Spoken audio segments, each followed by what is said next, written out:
Well, when we talk about the money pit, we talk about a vehicle that's going to cost some money this afternoon. Well, nobody said it was going to be a pretty sport. They just said it was going to be a fast sport. Silent Rage. Here is Scott Lane. Scott runs a unique vehicle just because of the type of horsepower it is. It's a Chrysler-powered vehicle. Now, he goes up against another, what I'm going to call unique vehicle. That's a supercharged Ford-powered vehicle. 23 Alter T, No Surrender. Matt Hospenthal. Silent Rage in near lane, No Surrender in the far lane. Once again, against the clock, not against each other. You know, I find it kind of unique. We've got two strange engine combinations, the supercharged Ford in the far lane and the Chrysler product in the near lane. Chrysler wins the battle, but Ford may have won the war. I think the Ford went quicker. 354, neither one very quick. It's a very slow tractor this afternoon to a 406. But once again, after the paddle tire competition earlier in the day, it is a very slow course. Well, and the reason it is, it's ruddy. You can see in the right lane, these guys are really having to drive these vehicles through. Well, right now, your best time is still a 317. As we take a look at the legal speed, here's a real veteran of this sport, the 1991 NMRO National Champion, legal speed with Glenn Seabold. Boy, if you follow mud racing from the south, this guy is a folk hero. And he's going up against a unique vehicle that normally runs just up north, Gary. Why don't you tell us about this beautiful little Jeep coming out? Here's a pretty lady, Karen Rask, out of Minnesota, is driving the Touch and Go Jeep. Well, Gary, earlier in the day in the paddle tire class, Seabold in the lane closest to us with that supercharged Chevrolet engine really took a wild ride. We were questioning whether or not he was going to stay with the legal speed or not. Check it out. Oh, where was that vapor, that smoke coming from that obscured his view? I don't think it obscured his view. I think you shut your eyes when you drive these things anyway, Gary. You better not be shutting your eyes.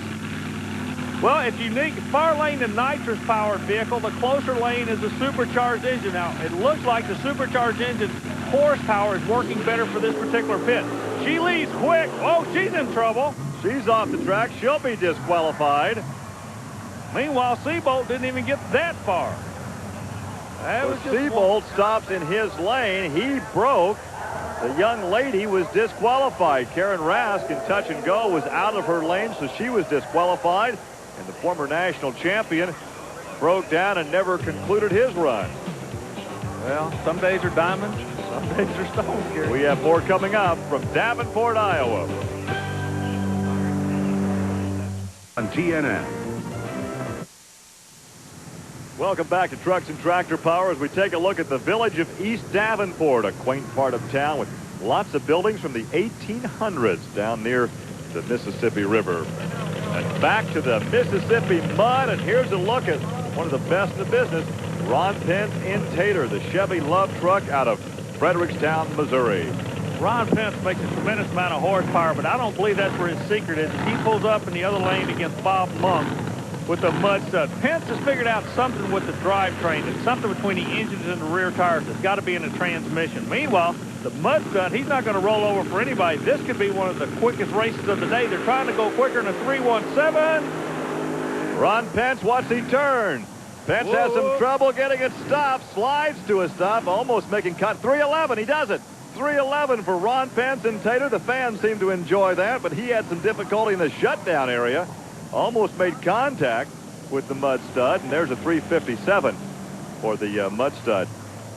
Well, it went from a 317 to a 311. We talked about gambling. Those are lucky numbers, aren't they, Gary Lee? Well, Bob Monk was somewhat concerned right here that he was going to get nailed broadside by Ron Pence, but Pence gets her slowed down, and right now he climbs to the top of the leaderboard with a 311. A man with very little to say, but let's see what he has to say this time. Well, Ron Pence, everybody's complaining about how rough the track is. You go a 311 from the middle of the field to be our new leader. How did you do it, or what did you do different than everybody else? I just geared up. It's extremely slick over there. You don't need a lot of horsepower over there. I geared it up to try to make it get a hold and go straight. Notice the Kirky seat there very high in the back for protection when they nail that throttle, and it kicks the head back. There's a look at Gene Johnson in the Terminator. He'll be up close to that concrete wall against Tom Means in Shake Me. This should be a good shootout right here. This is the same thing that people see when they go and sit at Cape Kennedy or Cape Canaveral, Florida. They're going to see two rockets right now. This is the launch pad. This is it, babe. Grab your honey and hold on tight. The bad boys are getting out tonight, and it's time. They're shooting for a 311, just turned in by Ron Pence and Tater. Tom Meach with a good run. Let's check the time. First the time for Johnson. And now the time for Meach, not quite good enough, 3:18. So that'll be third on the leaderboard. Let's take a look again. Watch the bounce that takes place. He gets a lot of chassis. Load, unload, load, unload right there. See, Gary, that's hurting. So Tom Meach goes third on the leaderboard, and he's trackside with Army. Gary, what we're looking at right now is the Shake Me bottom 4-link bar on the suspension. Now, the only way you can bend one of these bars is by getting a tremendous amount of bite. And the big story all day long today is everybody saying there's no bite to be had out there. Tell me the story. Horsepower, wheel speed, and you're braking pieces, and nobody else can get power to the stick. I don't know, Army. Just right off the get-go, I think I hooked up pretty hard on that hard starting line that went right to the right, and I backpedaled it and tried to baby it through best I could. But I could tell something wasn't right in the rear end.